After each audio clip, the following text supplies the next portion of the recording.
Le miroir de notre chambre me renvoyait une image que je ne reconnaissais plus.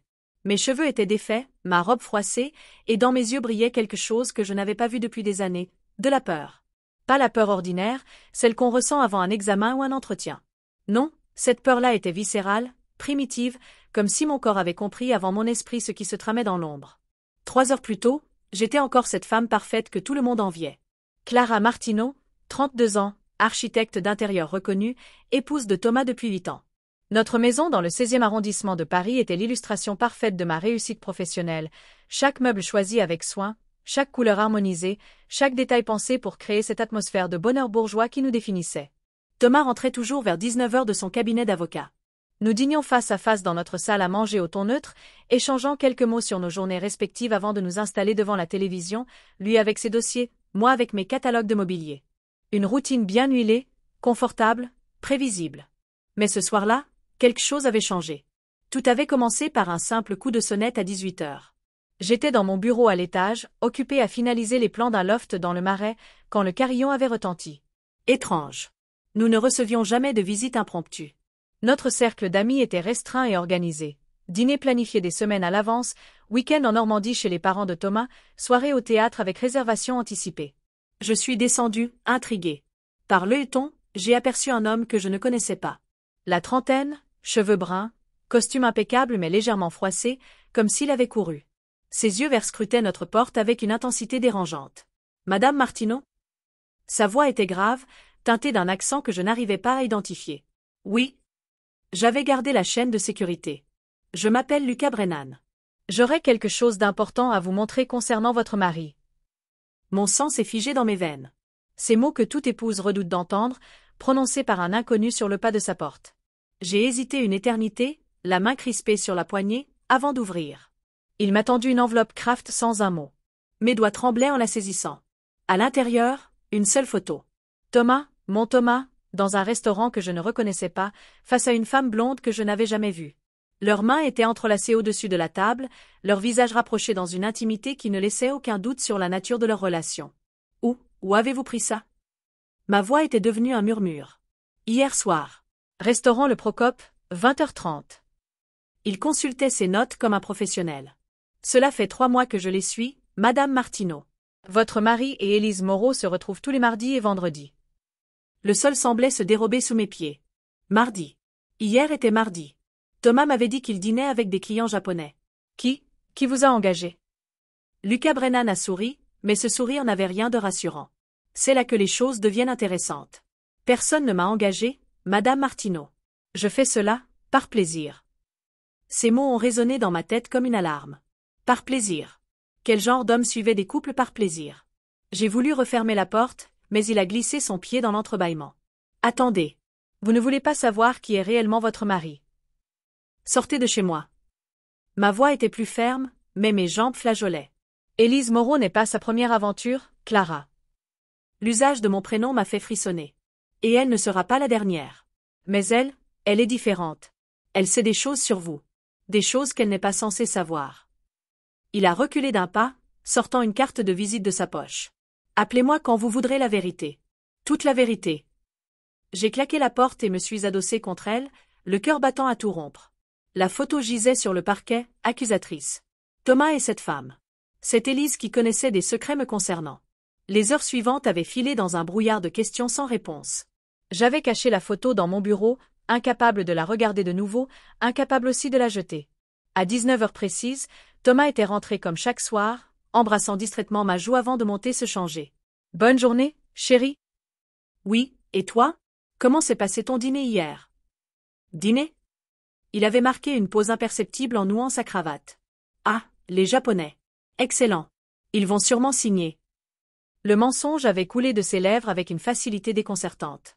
8 ans de mariage, et je découvrais que mon mari était un acteur consommé. Maintenant, nous étions dans notre chambre. Thomas finissait de se préparer pour la nuit, et moi, je l'observais dans le miroir de notre coiffeuse, cherchant des signes que j'avais peut-être manqués. Comment avait-il réussi à mener cette double vie sans que je m'en aperçoive? Étais-je si aveugle, si naïve? Clara? Sa voix m'a tiré de mes pensées. Il s'approchait de moi, torse nu, avec ce sourire tendre que je connaissais si bien. Tu sembles préoccupé. Dans le miroir, nos regards se sont croisés. C'est à ce moment-là que j'ai pris une décision qui allait changer ma vie. Au lieu de l'affronter directement, j'ai choisi de jouer le jeu. Thomas. J'ai laissé ma voix se teinter d'une sensualité que je ne ressentais pas. Il y a quelque chose dont j'aimerais te parler. Il s'est immobilisé derrière moi, ses mains posées sur mes épaules. Dans le miroir, j'ai vu une lueur d'inquiétude traverser son regard. De quoi veux-tu parler? De nous. De ce que nous ressentons vraiment. Mes doigts ont trouvé les siens, les entrelaçant avec une fausse tendresse.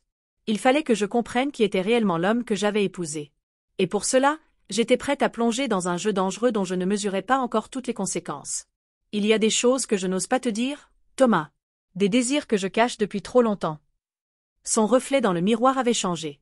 Ses pupilles s'étaient dilatées et quelque chose de primitif était remonté à la surface.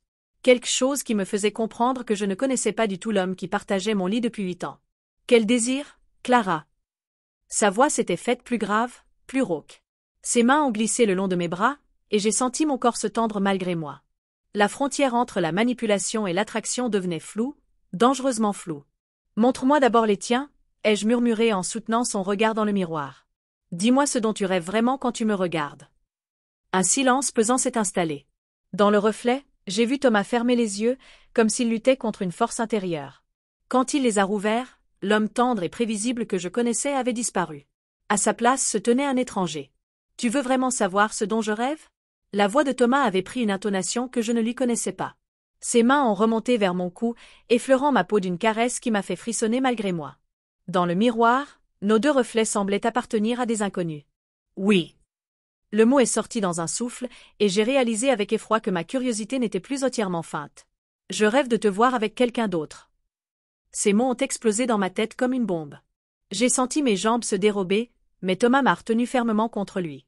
Je rêve de te regarder pendant qu'un autre homme te touche, Clara. Pendant qu'il te découvre comme je ne l'ai jamais fait. Je rêve de voir ton visage s'animer d'un plaisir que je n'arrive plus à te donner. Sa confession me pétrifiait. Comment était-ce possible? L'homme qui m'avait épousé devant Dieu et qui n'avait jamais manifesté le moindre fantasme particulier en 8 ans de mariage venait de me révéler qu'il fantasmait sur mon infidélité. Thomas, je ne comprends pas. Tu n'as pas besoin de comprendre. Tu as juste besoin de ressentir. Ses lèvres ont effleuré mon oreille. Tu es si belle quand tu perds le contrôle, Clara. Mais avec moi, tu ne le perds jamais complètement. Tu restes sage, prévisible. Et moi, j'ai envie de voir la vraie Clara. Celle qui se cache derrière cette perfection. Mes mains tremblaient. Cette conversation prenait une tournure que je n'avais pas anticipée. J'avais voulu le piéger, découvrir ses secrets, mais c'était moi qui me retrouvais déstabilisée par ses révélations. Et si cela arrivait vraiment? Ma voix était devenue rauque. Dans le miroir, j'ai vu ses yeux s'illuminer d'une lueur prédatrice. Tu envisagerais vraiment? J'ai hoché la tête, incapable de prononcer un mot. Mon esprit rationnel hurlait que tout cela était de la folie, mais mon corps réagissait d'une manière que je ne contrôlais plus. La trahison que j'avais découverte quelques heures plus tôt se mélanguait à cette révélation troublante pour créer un cocktail explosif d'émotions contradictoires. Il y a quelqu'un, a-t-il murmuré contre ma nuque. Quelqu'un qui te regarde depuis longtemps. Mon sang s'est glacé. Qui? Lucas. Ce prénom a résonné dans ma tête comme un coup de tonnerre. Lucas. L'homme qui était venu me voir ce soir. L'homme qui prétendait suivre Thomas par plaisir. Tout se mettait en place avec une précision terrifiante. Lucas. Brennan, ai-je articulé avec difficulté. Thomas s'est raidi derrière moi. Dans le miroir, nos regards se sont accrochés, et j'ai lu dans le sien un mélange de surprise et de soulagement. Tu le connais? Sa question était trop désinvolte pour être naturelle. Il est venu ici ce soir. Le silence qui a suivi était assourdissant. Thomas a reculé d'un pas, et soudain, l'atmosphère sensuelle qui nous enveloppait s'est évaporée, remplacée par une tension glaciale. Qu'est-ce qu'il voulait? Me montrer des photos. Ma voix était redevenue ferme. La colère montait, balayant la confusion. Des photos de toi avec Élise Moreau. Thomas a pâli. Pour la première fois depuis que je le connaissais, il semblait avoir perdu sa contenance habituelle. Ses mains ont retombé le long de ses flancs, et dans le miroir, j'ai vu son masque se fissurer. Clara, je peux t'expliquer? Vraiment? Je me suis retournée pour lui faire face directement. Tu vas m'expliquer comment ton fantasme de me voir avec un autre homme coïncide parfaitement avec l'arrivée de Lucas Brennan? Tu vas m'expliquer pourquoi cet homme que tu sembles connaître prétend te suivre par plaisir. Ce n'est pas ce que tu crois. Alors dis-moi ce que c'est. Ma voix avait monté d'un cran. Dis-moi la vérité, Thomas. Qui est Lucas Brennan? Qui est Élise Moreau? Et surtout, qui es-tu vraiment? Il a fermé les yeux, passant une main dans ses cheveux. Quand il les a rouverts, l'homme que j'avais épousé était de retour, vulnérable et familier. Lucas, un ami. Un ami d'un genre particulier. Quel genre? Le genre qui aide les couples à explorer leurs limites. Ces mots ont tournoté dans ma tête sans que j'arrive à en saisir le sens complet. Explorer leurs limites. Qu'est-ce que cela signifiait? Et Élise? Élise fait partie du jeu, Clara. Elle a toujours fait partie du jeu. Quel jeu? Mon cœur battait si fort que j'avais l'impression qu'il allait exploser. Le jeu qui consiste à réveiller en toi la femme que tu refuses de laisser s'exprimer. Il s'est approché de nouveau, mais cette fois, j'ai reculé. Lucas et Élise, ils travaillent ensemble. Ils créent des situations qui débloquent les inhibitions. Tu veux dire que tu as orchestré tout ça? Que tu as payé des gens pour me manipuler? Pas te manipuler. Te libérer. La gifle est partie toute seule. Le claquement a résonné dans la chambre comme un coup de feu. Thomas a porté la main à sa joue, mais il n'avait pas l'air surpris. Plutôt, satisfait. Voilà, a-t-il murmuré. Voilà la vraie Clara. J'étais tétanisée par ma propre violence. Jamais, en 8 ans de mariage, je n'avais levé la main sur lui. Jamais je n'avais perdu le contrôle de cette façon. Tu es malade, ai-je chuchoté. Non, Clara. Je suis juste un homme qui aime sa femme et qui veut la voir s'épanouir. En me mentant? En me trompant avec cette Élise? Je ne te trompe pas avec Élise. Sa voix était redevenue douce, presque hypnotique. Élise n'est qu'un appât. Un moyen de déclencher ta jalousie, de réveiller ta passion. Tout comme Lucas n'est qu'un catalyseur. Un catalyseur pourquoi? Pour ce qui va se passer maintenant. Ces mots ont été ponctués par la sonnette de l'entrée. 2 coulons, un coup bref. Un code. Thomas a souri, et dans ce sourire, j'ai entrevu l'abîme qui s'ouvrait devant moi.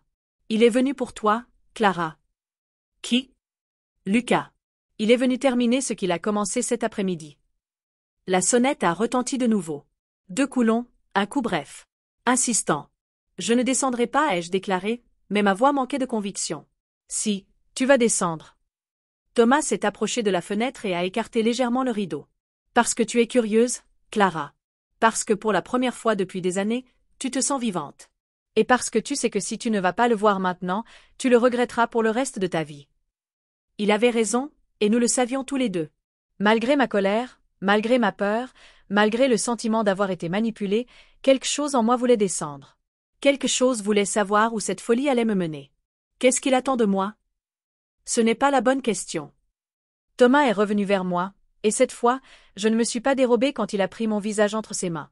La bonne question, c'est, qu'est-ce que toi, tu attends de lui? Dans ses yeux, j'ai vu danser une flamme que je ne lui connaissais pas. Une flamme sombre et dangereuse qui réveillait en moi des instincts que je croyais éteints depuis longtemps. La sonnette a résonné une 3e fois, plus longtemps, plus impérieuse. Va le voir, Clara. Sa voix était devenue un murmure. Va découvrir qui tu es vraiment. J'ai fermé les yeux, tentant de rassembler mes pensées éparpillées. Quand je les ai rouverts, Thomas m'observait avec une intensité troublante. Et si je refuse? Alors nous retournerons à notre petite vie tranquille. Dîner à 19h, télévision, week-end chez mes parents. Et tu passeras le reste de ton existence à te demander ce qui se serait passé si tu avais eu le courage de franchir cette porte. Il avait touché juste. Cette vie qu'il décrivait, c'était effectivement celle que nous menions. Une vie sans surprise, sans passion, sans risque. Une vie qui m'étouffait lentement sans que j'ose me l'avouer. La sonnette s'est tue. Dans le silence soudain, j'ai entendu des pas s'éloigner sur le gravier de l'allée. Il part, ai-je constaté, et j'ai été surprise par la déception qui perçait dans ma voix. Non. Thomas a souri. Il t'attend dehors. Il attendra toute la nuit s'il le faut. Comment peux-tu en être si sûr? Parce que je le connais. Et parce qu'il te désire depuis la première fois qu'il t'a vu. Quand m'a-t-il vu? Il y a 6 mois. À l'exposition de mobilier contemporain aux Tuileries. Tu portais une robe bleue, tu discutais avec un fournisseur italien. Il m'a dit qu'il n'arrivait plus à penser à autre chose. Ces détails précis m'ont coupé le souffle. 6 mois. Cela faisait 6 mois qu'il préparait cette quoi? Cette mise en scène? Cette manipulation? Tu es fou, ai-je murmuré, mais sans conviction. Peut-être. Mais toi, Clara, tu vas descendre. Il avait raison. Malgré tout, malgré ma peur et ma colère, j'allais descendre. Parce que l'alternative était de retourner à cette existence fade qui m'avait déjà trop coûté. Parce que Lucas Brennan, avec ses yeux verts et son sourire dangereux, représentait quelque chose que je n'avais jamais eu, l'inconnu. J'ai attrapé une veste et me suis dirigé vers la porte.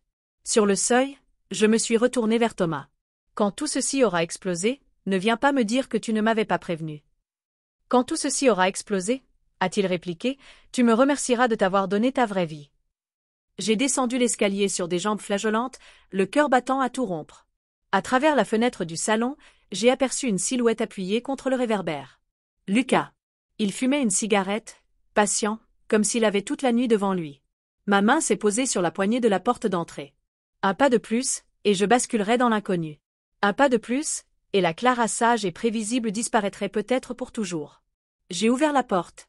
Lucas a jeté sa cigarette et s'est redressé. Même dans la pénombre, j'ai senti l'intensité de son regard sur moi. Je savais que vous viendriez, a-t-il dit simplement. Comment? Parce que vous êtes comme moi, Clara. Vous avez soif de vérité, même quand elle fait mal. Il s'est approché, et j'ai reculé instinctivement. Mais il s'est arrêté à bonne distance, respectant mon espace vital. Thomas m'a tout dit. Vraiment? Et qu'est-ce qu'il vous a dit exactement? Que vous étiez prête à découvrir qui vous êtes réellement. Et vous? Qui êtes-vous réellement, Lucas Brennan? Son sourire s'est élargi, et dans ses yeux verts, j'ai lu une promesse qui m'a fait frissonner de la tête aux pieds. Je suis l'homme qui va vous montrer de quoi vous êtes capable, Clara. Je suis votre libérateur. Montez. La voiture de Lucas était une BMW noire aux vitres teintées, garée quelques mètres plus loin.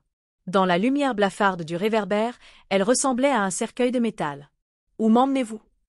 Là où vous pourrez arrêter de réfléchir et commencer à ressentir. J'ai jeté un coup d'œil vers notre maison. À l'étage, la silhouette de Thomas se découpait derrière la fenêtre de notre chambre. Il nous observait, immobile, comme un metteur en scène satisfait de voir ses acteurs entrer en scène. Il nous regarde, ai-je murmuré. Je sais. Lucas a suivi mon regard. Cela vous dérange? Tout cela me dérange. Mais mes pieds m'ont porté vers la voiture malgré moi. Cette mise en scène, ces manipulations. Vous me prenez pour qui? Pour une femme intelligente qui mérite mieux qu'une existence factice. Il m'a ouvert la portière côté passager. Thomas vous aime, Clara. Mais il vous aime mal. Il vous protège de vous-même au lieu de vous laisser vous découvrir. L'habitacle sentait le cuir et un parfum masculin que je ne connaissais pas. Épicé, troublant. Lucas s'est installé au volant et a démarré sans un mot. Ses mains sur le volant étaient fermes, assurées, avec des veines saillantes qui dessinaient des lignes de force sous sa peau. Où allons-nous? Ai-je répété. Dans un endroit où votre mari ne pourra pas nous voir. Cette phrase a fait naître en moi un mélange de terreur et d'excitation que je ne savais comment interpréter. Nous avons roulé en silence à travers Paris, longeant la Seine dont les reflets dansaient sur la carrosserie. À chaque feu rouge, je sentais le regard de Lucas peser sur moi, mais quand je me tournais vers lui, il fixait la route devant nous. Parlez-moi d'Élise Moreau. Qu'est-ce que vous voulez savoir? Qui est-elle vraiment? Une prostituée? Une actrice que vous avez payée? Lucas a esquissé un sourire. Élise est bien plus complexe que cela. C'est une femme qui, comme vous, s'ennuyait dans sa vie conjugale. Comme vous, elle avait besoin d'être réveillée. Et maintenant? Maintenant, elle aide d'autres femmes à s'affranchir de leur chaîne. En couchant avec leur mari? En leur montrant ce qu'ils sont capables de cacher. Il a tourné dans une rue que je ne connaissais pas, bordée d'immeubles haussmanniens aux façades sombres. Élise ne couche pas avec Thomas, Clara. Elle le teste. Elle voit jusqu'où il est prêt à aller pour vous avoir. Me avoir? Vous possédez vraiment. Pas seulement votre corps ou votre présence, mais votre essence. Votre part d'ombre. Nous nous sommes arrêtés devant un immeuble cossu du 7e arrondissement. Lucas a coupé le moteur et s'est tourné vers moi. Dans la pénombre de l'habitacle, ses yeux brillaient d'une lueur presque féline. Avant de monter, il faut que vous sachiez quelque chose. Quoi? Ce qui va se passer ce soir changera votre vie pour toujours. Une fois que vous aurez franchi cette porte, il n'y aura plus de retour possible vers l'innocence. Vers cette belle ignorance dans laquelle vous vivez depuis 8 ans. Mes mains tremblaient sur mes genoux. Et si je refuse? Si je vous demande de me ramener chez moi? Alors je vous ramènerai. Et demain matin, vous réveillerez à côté de Thomas en vous demandant ce qui se serait passé si vous aviez eu le courage d'aller jusqu'au bout. Il est descendu de voiture et m'a ouvert la portière. Sa main tendue vers moi était une invitation vers l'inconnu. J'ai hésité une éternité, puis j'ai glissé mes doigts dans les siens. Le contact de sa peau contre la mienne a provoqué une décharge électrique qui m'a traversé de part en part. Lucas a ressenti la même chose, je l'ai lu dans ses yeux qui se sont brièvement écarquillés. 3e étage, a-t-il murmuré en m'entraînant vers l'entrée de l'immeuble. L'ascenseur était une cage dorée qui datait du début du siècle. Nous y étions si proches que je sentais la chaleur de son corps contre le mien. Mon reflet dans le miroir de la cabine me renvoyait l'image d'une femme que je ne reconnaissais pas, cheveux défaits, joues rosés, yeux brillants d'une fièvre nouvelle. Vous êtes belle quand vous avez peur, a observé Lucas. Je n'ai pas peur. Si, vous avez peur. Et c'est parfait. La peur, c'est ce qui vous rend vivante. La porte de l'ascenseur s'est ouverte sur un couloir feutré. Lucas m'a guidé jusqu'à une porte laquée de noir, sur laquelle aucun nom ni numéro n'était visible. Il a composé un code sur un digicode discret. L'appartement qui s'est révélé derrière cette porte m'a coupé le souffle. Un loft aux murs de briques apparentes, meublé avec un goût exquis mais troublant. Des canapés de cuir noir, des œuvres d'art érotique, et surtout, partout, des miroirs. Des miroirs au cadre doré, des miroirs sans cadre, des miroirs qui se reflétaient les uns dans les autres pour créer un jeu d'images infini. Bienvenue dans mon univers, Clara. Vous vivez ici. Parfois. Quand j'ai besoin de réfléchir. Ou quand j'ai besoin d'aider quelqu'un à se découvrir. Au centre de la pièce principale trônait un immense miroir ancien, haut de près de 3 mètres, dans un cadre baroque doré. Devant ce miroir, un canapé était disposé de telle sorte que quiconque s'y asseyait se trouvait face à son reflet. « Asseyez-vous » m'a-t-il dit en désignant le canapé. « Pourquoi ?»« Parce que vous devez voir. »« Voir quoi ?»« Ce que Thomas voit quand il vous regarde. Ce que moi je vois. Ce que vous refusez de voir. » J'ai obéi, troublé par l'autorité naturelle qui émanait de lui. Dans le miroir, mon reflet me fixait avec une expression mélange de défi et de vulnérabilité. Lucas s'est placé derrière le canapé, ses mains posées sur le dossier de part et d'autre de ma tête. Dans le miroir, nous formions un tableau saisissant, moi assise, lui debout, nos regards se croisant dans le reflet. Qu'est-ce que vous voyez, Clara? Une femme qui ne sait pas ce qu'elle fait ici. Regardez mieux. J'ai scruté mon reflet avec attention. Mes cheveux encadraient mon visage d'une façon différente, plus sauvage. Ma robe, froissée par la soirée, révélait un décolleté que je n'osais habituellement pas montrer. Et dans mes yeux brillait cette fièvre nouvelle qui me transformait. Je vois une inconnue. Exactement. Sa voix s'est faite plus douce. Vous voyez la vraie Clara. Celle que Thomas a épousée avant qu'elle ne s'endorme sous les convenances. Ses mains ont glissé de mes épaules vers mes bras, et j'ai frissonné malgré moi. Dans le miroir, ce geste paraissait d'une intimité troublante. Racontez-moi votre première fois avec Thomas. Pourquoi? Parce que j'ai besoin de comprendre comment vous en êtes arrivé là. La question était si inattendue que j'ai répondu sans réfléchir. C'était sage. Prévisible. Dans notre lit conjugal, 3 mois après le mariage. Vous aviez attendu le mariage? Oui. Thomas tenait à ce que ce soit spécial. Dans le miroir, j'ai vu Lucas secouer la tête. Il vous a volé votre spontanéité dès le début. Il a transformé l'amour en cérémonie, le désir en devoir conjugal. Ses mains ont remonté vers mon cou, caressant ma peau d'un geste si léger que j'ai failli ne pas le sentir. Mais dans le miroir, l'effet était saisissant. Et maintenant, comment cela se passe entre vous? Nous faisons l'amour le samedi soir. Après le dîner. Lumières éteintes.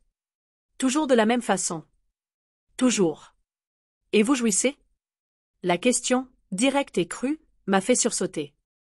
C'est personnel. Clara. Sa voix était devenue ferme. Si vous voulez que cette soirée serve à quelque chose, il faut arrêter de mentir.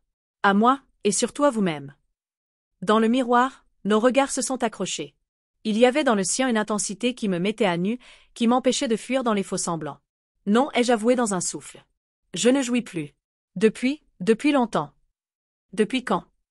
3 ans. Peut-être 4. Et Thomas le sait? Je simule. Dire ces mots à haute voix était libérateur et humiliant à la fois. 4 ans à simuler l'orgasme avec mon propre mari. 4 ans à faire semblant d'éprouver un plaisir qui m'échappait. Pourquoi simulez-vous? Pour ne pas le vexer. Pour préserver notre couple. Pour préserver l'illusion, vous voulez dire. Ses mains ont quitté mon cou pour descendre vers mes épaules. Dans le miroir, je voyais ses doigts fins dessiner des cercles hypnotiques sur ma peau. Fermez les yeux, Clara. Pourquoi? Faites-moi confiance. J'ai obéi, et aussitôt, mes autres sens se sont aiguisés. J'entendais le bruit de la circulation au loin, le tic-tac d'une horloge quelque part dans l'appartement, et surtout, la respiration de Lucas, régulière et proche. Pensez à la dernière fois où vous avez ressenti du désir. Pas de l'affection, pas de la tendresse. Du désir pur, primitif, incontrôlable. Des images ont défilé dans ma tête. Il y avait si longtemps. Peut-être cette soirée où j'avais trop bûché des amis, et où j'avais surpris le regard d'un inconnu posé sur moi avec une intensité troublante. Ou ce jour où, dans le métro, un homme avait effleuré ma main et où j'avais senti mon corps réagir d'une façon que j'avais oubliée. Vous y êtes? Sa voix était devenue un murmure. Oui. Rouvrez les yeux. Dans le miroir, mon reflet avait encore changé. Mes joues étaient rosies, mes lèvres entr'ouvertes, mes yeux brillants.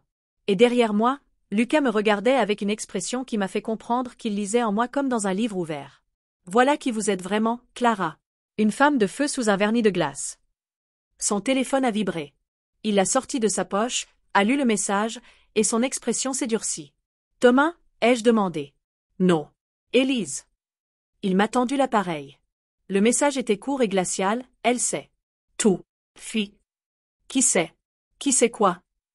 Lucas s'est redressé brusquement, et j'ai lu dans ses yeux quelque chose qui ressemblait à de la peur. Il faut partir. Maintenant. Mais qui? Il n'y a pas de temps. Votre mari vous a menti, Clara. Surtout. Et nous venons de tomber dans un piège. Il m'a attrapé par la main et m'a entraîné vers la porte. Dans le grand miroir, j'ai eu le temps de voir nos reflets disparaître, comme si nous nous effacions de la réalité. Dans le couloir, l'ascenseur était en panne. Nous avons dévalé les escaliers 4 à 4, nos pas résonnant dans la cage d'escalier comme un battement de cœur affolé. Lucas, expliquez-moi. Plus tard. Quand nous serons en sécurité. Mais alors que nous atteignions le rez-de-chaussée, la porte de l'immeuble s'est ouverte. Une femme est entrée, grande, blonde, élégante. Elle portait un manteau noir et un sourire qui n'avait rien de rassurant. Bonsoir, Clara, a-t-elle dit d'une voix mielleuse. Je suis Élise Moreau. Et nous devons parler. Ne bougez pas. La voix d'Élise Moreau était douce, presque maternelle, mais quelque chose dans son intonation m'a glacé le sang. Elle s'est avancée dans le hall d'entrée avec la grâce d'un félin, son manteau noir flottant autour d'elle comme une cape. Vous n'êtes pas censé être ici, a grondé Lucas, se plaçant instinctivement devant moi. Oh, mais si, justement. Son sourire s'est élargi, révélant des dents parfaitement blanches. Ma présence était prévue dès le début. N'est-ce pas, Clara? Je ne comprends pas. Bien sûr que vous ne comprenez pas, ma chérie. Vous n'avez jamais rien compris. Elle a sorti un téléphone de son sac et a composé un numéro. Thomas? Oui, elle est là. Avec lui. Comme prévu. Mon sang s'est figé dans mes veines. Thomas était dans le coup. Tout ça, depuis le début, était orchestré. Raccroche, a ordonné Lucas, mais Élise l'a ignoré. 5 minutes, a-t-elle dit dans le téléphone avant de raccrocher. Il arrive. Qui arrive? Ma voix était devenue un murmure. Votre mari, évidemment. Vous ne pensiez tout de même pas qu'il allait vous laisser partir comme ça. Lucas a attrapé mon bras. Nous sortons. Maintenant. Je ne pense pas, non. Élise a claqué des doigts, et 2 hommes ont émergé de l'ombre du couloir adjacent. Costauds, silencieux, menaçants. Clara va rester ici et attendre son mari. Comme une épouse obéissante. Vous êtes folle? J'ai tenté de me diriger vers la porte, mais l'un des hommes m'a bloqué le passage. Folle? Élise a éclaté d'un rire cristallin. Ma chérie, je suis la seule saine d'esprit dans cette histoire. Vous voulez savoir qui est fou? Votre mari, qui a dépensé une fortune pour vous faire suivre, analyser, disséquer psychologiquement. Qui a engagé Lucas ici présent pour vous séduire, vous déstabiliser, vous pousser à l'adultère. Les mots tournoyaient dans ma tête sans que j'arrive à les assembler. Engagé? Lucas n'est pas un ami de Thomas, Clara. C'est un professionnel. Un expert en manipulation psychologique. Son travail consiste à faire craquer les épouses fidèles. Je me suis tournée vers Lucas, cherchant un démenti dans ses yeux. Mais ce que j'y ai lu m'a brisé le cœur, de la culpabilité, et quelque chose qui ressemblait à des excuses. C'est vrai, ai-je articulé. Clara, je peux vous expliquer. C'est vrai? Ma voix avait monté d'un cran. Au début, oui. Mais les choses ont changé, je vous le jure. Mes sentiments pour vous sont réels. La gifle est partie toute seule, plus violente encore que celle que j'avais donnée à Thomas. Lucas a vacillé, portant la main à sa joue. Salaud, ai-je craché. Tous autant que vous êtes. Allons, Clara, à minot d'Élise. Vous n'allez pas me dire que vous n'avez pas pris du plaisir à tout ceci? Cette soirée dans l'appartement, ces caresses devant le miroir. Votre corps a réagi, n'est-ce pas? Sa perspicacité m'a horrifiée. Comment pouvait-elle savoir? Nous vous observions, bien sûr. Elle a désigné du menton une petite caméra dissimulée près du plafond. Thomas tenait absolument à voir de ses propres yeux sa petite épouse sage se transformer en femme fatale. Il nous regardait? En direct, ma chérie.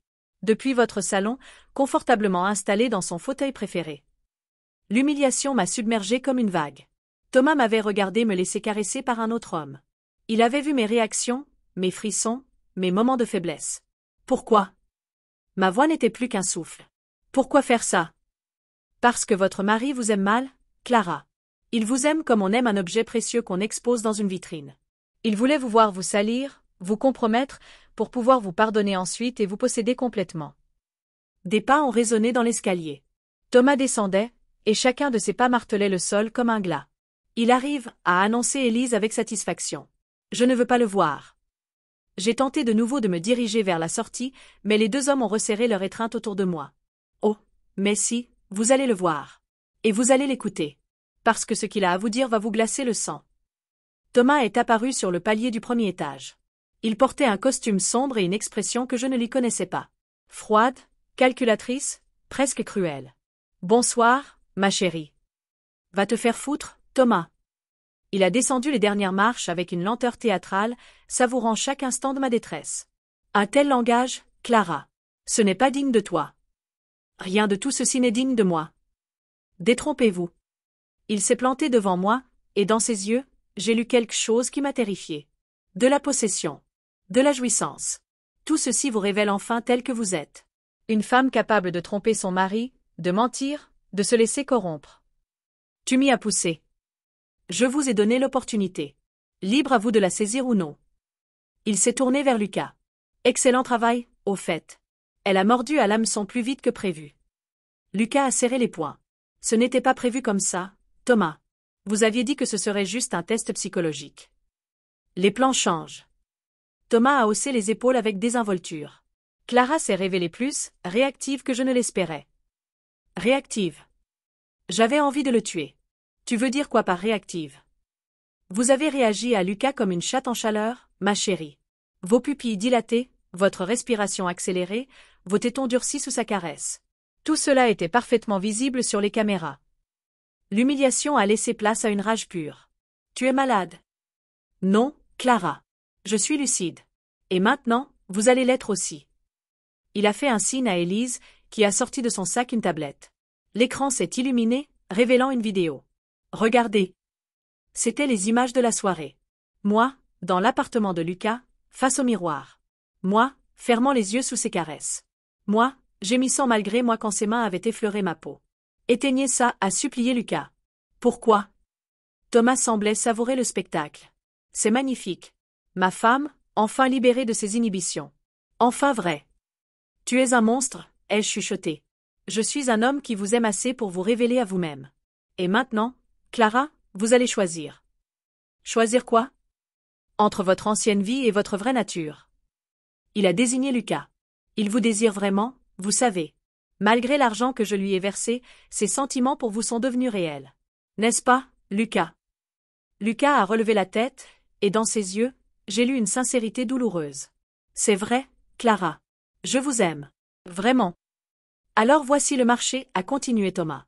Vous pouvez partir avec lui. Vivre votre passion, explorer vos désirs interdits, devenir cette femme de feu que j'ai vue naître ce soir.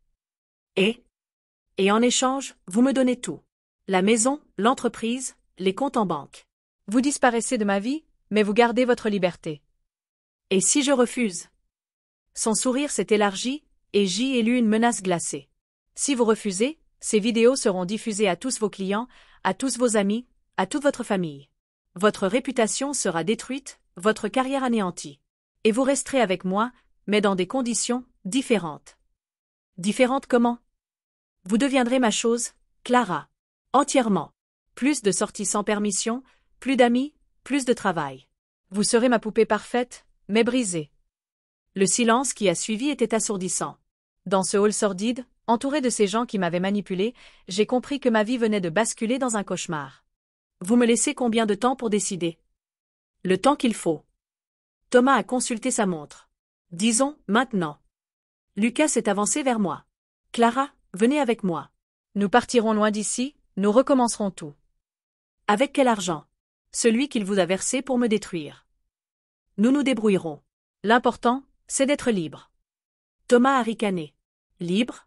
Lucas, vous ne lui avez pas dit. Dit quoi? J'ai senti mon cœur se serrer. Lucas est marié, ma chérie. Marié et père de 2 enfants. Sa femme pense qu'il est en déplacement professionnel. Le sol s'est dérobé sous mes pieds. Encore un mensonge. Encore une manipulation. C'est vrai, ai-je demandé à Lucas. Il a baissé la tête. Clara, je peux vous expliquer. Non.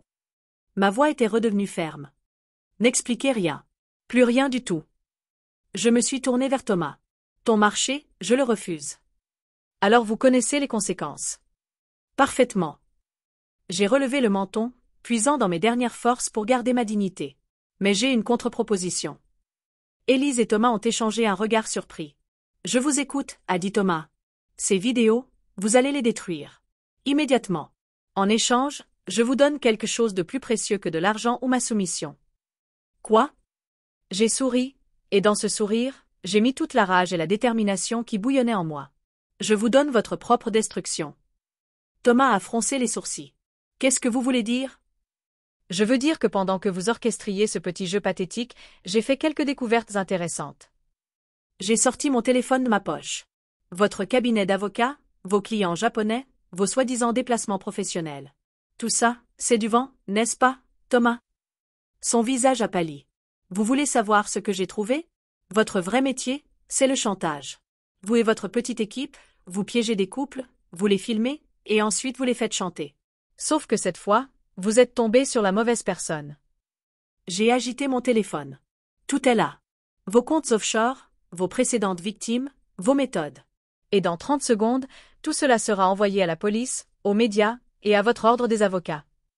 Le silence était total. Même les 2 gorilles semblaient figés. Vous bluffez, a murmuré Élise. Vraiment? J'ai appuyé sur l'écran de mon téléphone. Message envoyé. Dans la seconde qui a suivi, toutes les lumières se sont éteintes. L'obscurité était totale. Dans le hall de l'immeuble, plus aucune lumière ne filtrait, comme si la ville entière s'était éteinte d'un coup. Seule la lueur blafarde de l'écran de mon téléphone trouait les ténèbres. Qu'est-ce que? La voix d'Élise s'est brisée net. Un bruit sourd a résonné. Quelqu'un venait de s'effondrer. Thomas, ai-je appelé dans le noir? Silence. Lucas? Toujours rien. Ma respiration s'est accélérée. Dans cette obscurité oppressante, tous mes sens étaient en alerte. J'entendais des mouvements furtifs, des chuchotements étouffés, le froissement de vêtements. Quelqu'un se déplaçait autour de moi, mais impossible de savoir qui ni où. Clara. Une voix que je ne reconnaissais pas avait murmuré mon prénom tout près de mon oreille. J'ai sursauté et tenté de m'éloigner, mais une main ferme s'est posée sur mon épaule. N'ayez pas peur. Je suis là pour vous aider. Qui êtes-vous? Quelqu'un qui vous observe depuis plus longtemps que vous ne l'imaginez. Un faisceau de lumière a troué l'obscurité. Une lampe torche, tenue par une femme que je n'avais jamais vue. La cinquantaine, cheveux gris tirés en chignon, regard perçant derrière des lunettes à monture métallique. Elle portait un tailleur sombre et avait l'air d'une femme d'affaires, ou d'une avocate. Je suis l'inspectrice Morvan, brigade financière. Elle a montré sa carte. Nous surveillons le réseau de votre mari depuis 6 mois. Nous. D'autres faisceaux lumineux ont percé les ténèbres. Des policiers émergeaient de partout, de l'escalier, du couloir, de derrière la loge du concierge. Ils avaient investi l'immeuble sans que nous nous en apercevions. Thomas Martineau, Élise Moreau, Lucas Brennan, vous êtes en état d'arrestation pour extorsion de fonds, chantage et complicité d'escroquerie. Dans la lumière crue des lampes torchées, j'ai découvert un spectacle surréaliste. Thomas était menotté, agenouillé près de l'escalier, le visage tuméfié. Élise gisait inconsciente près de la porte d'entrée, probablement assommée dans la bagarre. Quant à Lucas, il était plaqué contre le mur par 2 policiers, du sang coulant de son nez. Madame Martineau, l'inspectrice s'est tournée vers moi, nous avons besoin de votre témoignage. Mon témoignage? J'étais encore sous le choc. Mais je ne comprends rien à ce qui se passe. Vous ne comprenez pas? Elle a souri avec une pointe d'ironie. Madame Martineau, vous venez de nous aider à démanteler l'un des réseaux de chantage les plus sophistiqués de Paris. Mais, comment? Votre message. Celui que vous avez envoyé il y a quelques minutes. Il ne contenait pas d'informations sur votre mari. Il contenait un simple mot, maintenant point. Mon cerveau peinait à assembler les pièces du puzzle. Je ne comprends toujours pas. Ce téléphone, elle a désigné l'appareil que je tenais encore, n'est pas le vôtre, Madame Martineau. Nous l'avons échangé cet après-midi, quand notre agent vous a rendu visite. Votre agent? L'homme qui vous a montré les photos de votre mari avec Élise Moreau. Il ne s'appelle pas Lucas Brennan. Il s'appelle Marc Durand, et c'est un de nos meilleurs infiltrés. Ma tête tournait. Alors le vrai Lucas? Le vrai Lucas Brennan travaille effectivement pour votre mari. Mais pas comme séducteur professionnel. Il est son complice depuis le début. Ils opèrent ensemble depuis plus de 3 ans. Elle a pointé sa lampe vers l'homme menotté près du mur. Dans cette lumière crue, j'ai réalisé que ce n'était pas l'homme qui m'avait caressé devant le miroir quelques heures plus tôt. Les traits étaient différents, plus durs, moins séduisants. Mais alors, qui était dans l'appartement avec moi? Marc Durand. Notre agent. Sa mission était de vous faire avouer votre participation au réseau de chantage. Ma participation? L'indignation m'a fait hausser la voix. Mais je ne savais rien. J'ai été manipulée. C'est ce que nous avons compris en vous observant ce soir. Votre comportement, vos réactions, tout indiquait que vous étiez une victime, pas une complice.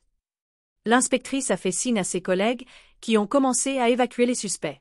Thomas m'a lancé un regard haineux en passant devant moi. Tu crois avoir gagné, Clara? Tu ne sais pas dans quoi tu viens de mettre les pieds. Taisez-vous, Martineau, a ordonné l'inspectrice. Vous avez assez fait de dégâts comme ça.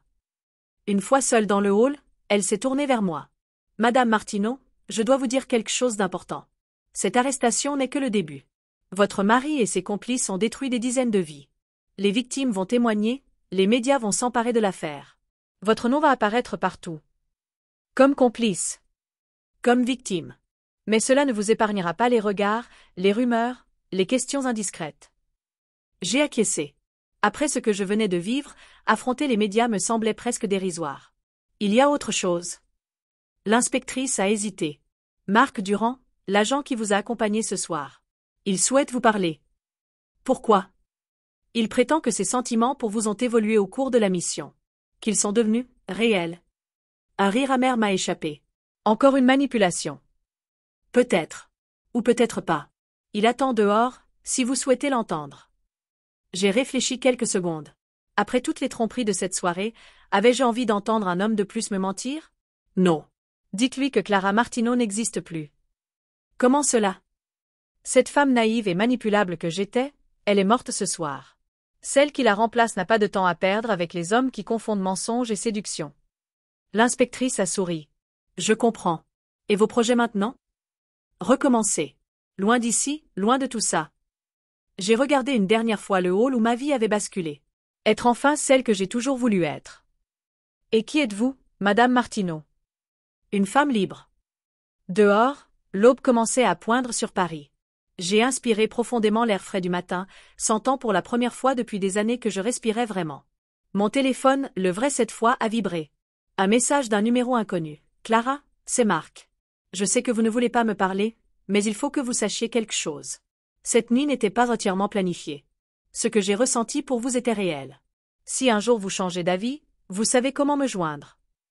J'ai supprimé le message sans le finir. En remontant la rue vers la station de métro, j'ai eu l'impression de me regarder dans un miroir invisible. Cette femme qui marchait d'un pas décidé vers l'inconnu, c'était moi. La vraie moi. Celle qui avait survécu aux manipulations, aux mensonges, au chantage. Celle qui, enfin, se connaissait. 3 mois plus tard, j'ai ouvert mon propre cabinet d'architecture d'intérieur à Lyon.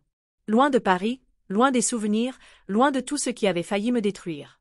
Mais parfois, le soir, devant le miroir de ma nouvelle chambre, je repense à cette nuit où j'ai découvert qui j'étais vraiment.